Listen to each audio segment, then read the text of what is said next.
ભાવનગર જિલ્લાના પાલિતાણા તાલુકાના નાની રાજસ્થળી ગામે થોડા દિવસ અગાઉ વાડી વિસ્તારમાં એક બાંધેલી વાછરડી સાથે સૃષ્ટિ વિરુદ્ધનું કૃત્ય થયાની ઘટના સામે આવી હતી। આ મામલે સ્થાનિકોએ ફરિયાદ નોંધાવતા પોલીસે કાર્યવાહી હાથ ધરી હતી। ફરિયાદના આધારે પોલીસે આરોપી રફીકભાઈ આજમભાઈ શેખને ઝડપી લીધો હતો।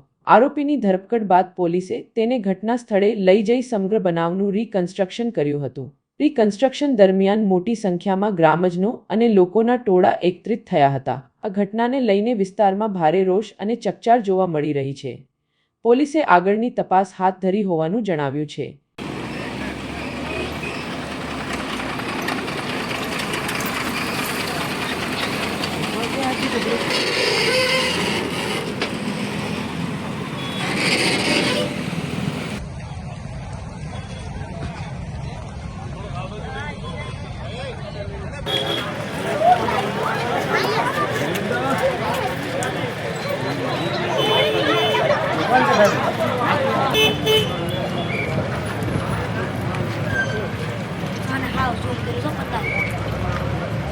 पंदर 100